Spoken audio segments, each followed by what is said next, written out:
अस्तु। कंस ने अपना कार्य आरंभ करा दिया, पूतना को बुलाया। कथा जरा स्पर्श कर दो। पूतना जो परम अपवित्र है, पूतम नास्ति, पूतम पवित्रम नास्ति पूतना, जो पवित्र नहीं है, अपवित्र है, साक्षात अविद्या की ही मूर्तिमान विग्रह है। इधर नंद जी कंस को कर देने पहुंच गए, कर दे दिया। अपने पुत्र का नामकरण भी, नाम भी कंस के राजकीय राजपत्र में, गजेटियर में अंकित करा दिया। वहां से अनेक तरह का उपहार देकर लौट पड़े। वसुदेव के पास आए, परस्पर वार्ता आरंभ हुई। वसुदेव ने बड़ा स्वागत किया है, परस्पर एक दूसरे अपनी अपनी बात, अपना अपना समाचार सुना रहे हैं। नंद ने कहा, भैया वसुदेव, आप तो 8 पुत्रों के पिता, फिर भी एक भी पुत्र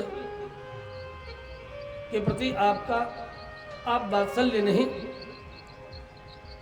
उड़ेल पा रहे हैं, दुर्भाग्य है जीवन का। वसुदेव ने कहा, ये दुनिया है, संसार में व्यक्ति अपने ही चित्र विचित्र कर्मों के कारण आता है, जाता है। सुहृदाम चित्र कर्मणाम, चित्र विचित्र कर्मों का परिणाम कि कभी हम आपसे मिलते हैं, कभी हम बिछुड़ जाते हैं, बिछुड़ जाते हैं, कहते हैं।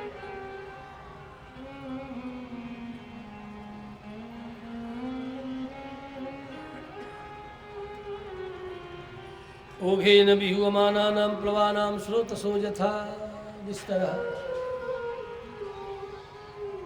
समुद्र में नौका कभी इधर कभी उधर,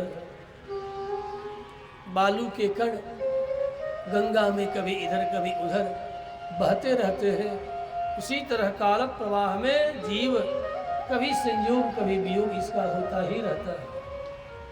अहो ते देवकी पुत्राः कंसेन बहवो हताः। हे भैया, कंस ने आपके अनेक बेटों को मार डाला और एक लड़की भी बची। नंद ने कहा वसुदेव से, एका अवशिष्टा अवरजा, एक छोटी बेटी भी बची, उसे भी उसने पकड़ करके मारने का यत्न किया, लेकिन संयोग से वो आकाश में उड़ गई। दिवंगताः, सापि दिवंगताः, यहाँ दिवंगत माने मर नहीं गई, आकाश में चली गई। जैसे आप कहते हैं कि फला दिवंगत हो गए, दिवंगत का तात्पर्य है स्वर्ग को चले गए, आकाश को चले गए, दिव्य लोक को चले गए। मर गए अर्थ नहीं है, उस लोक को चले गए, ये अर्थ है। दिवम स्वर्गम गतः दिवंगतः, पुरुष है तो दिवंगत, स्त्री है तो दिवंगता। वसुदेव ने कहा, भाई नंद, आपने कंस को कर दिया, अच्छा किया, अब आपको अधिक देर यहाँ नहीं रहना चाहिए। उधर कंस ने पूतना को बुला के कहा, जाओ नंद के आंगन में पालने पर झूल रहे कृष्ण कन्हैया को कालकुट विष पिलाकर के मार डालो। पूतना आकाश मार्ग से 6 कोस लंबी आकाश मार्ग से चल पड़े। इधर वसुदेव की बात सुनकर के नंद जी भी डगमग पग भागे भागे दौड़े दौड़े चले आ रहे हैं।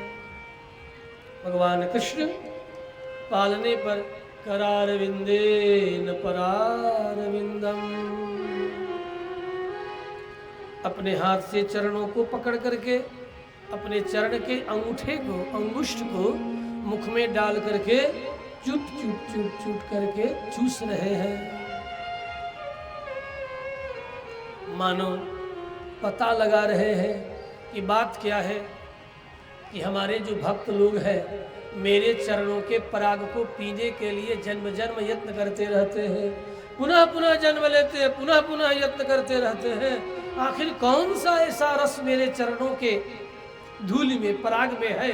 जरा मुझे भी तो पता लगाना चाहिए कि मेरे चरणों में कौन सा ऐसा रस है जिसे बड़े बड़े अमलात्मा, विमलात्मा, महात्मा लोग जन्म जन्म यत्न करते रहते हैं, मेरे नाम का स्मरण करते रहते हैं, मेरा काम करते रहते हैं और मेरे चरणों के पराग को पाने की इच्छा बार बार करते हैं। जरूर इसमें कोई रस होगा, तभी तो उस रस को पता लगाने के लिए भगवान श्री कृष्ण अपने चरणों के अंगुष्ठ को पकड़ करके मुख में डाल करके पी रहे हैं। दूसरा भाव, जब मेरे ही चरणों के पराग में ऐसा रस है जो आनंद प्रदान करे, तो हम भला लीला रस में क्यों आनंदित हो? क्यों नहीं हम भी अपने चरणों के रस को पी करके आनंदित हो जाओ? हो मुझे चरणों से लगा ले ओ श्याम मुरली वाले। इसलिए हम भी प्रार्थना करें, मुझे चरणों से लगा ले ओ श्याम मुरली वाले। मुझे चरणों से लगा ले ओ श्याम मुरली वाले। मेरी श्वास श्वास में हरदम, मेरी श्वास श्वास में हरदम तेरा नाम मुरली वाले। मुझे चरणों से लगा ओ श्याम मुरली वाले। मुझे चरणों से लगा ओ श्याम मुरली वाले।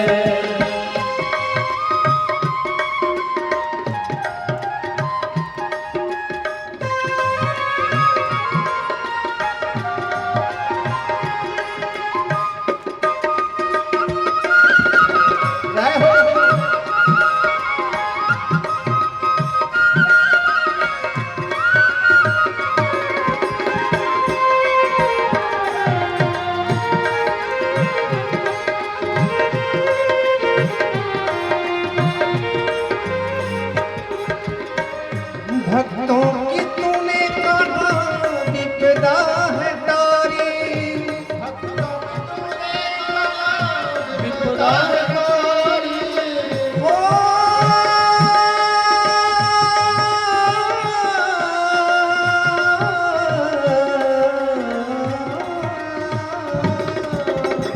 भक्तों की तूने कहा विपदा है तारी।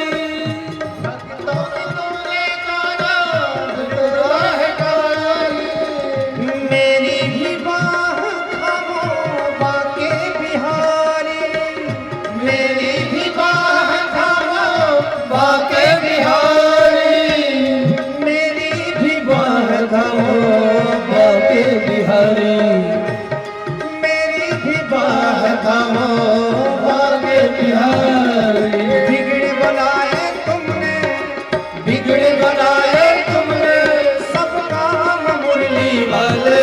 मुझे चरणों से लगा ले ओ श्याम मुरली वाले। मुझे चरणों से लगा ले ओ श्याम मुरली वाले।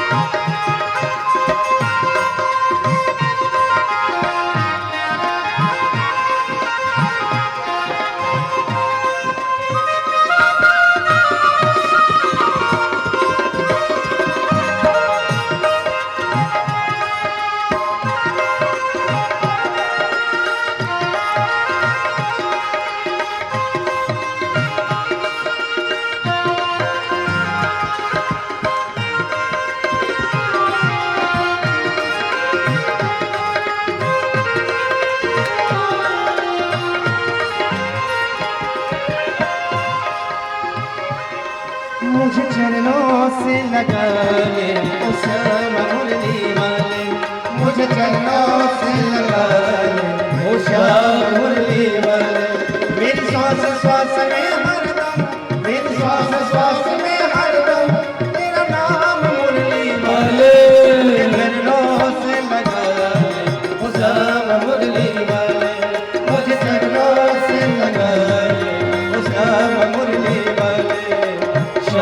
मुरली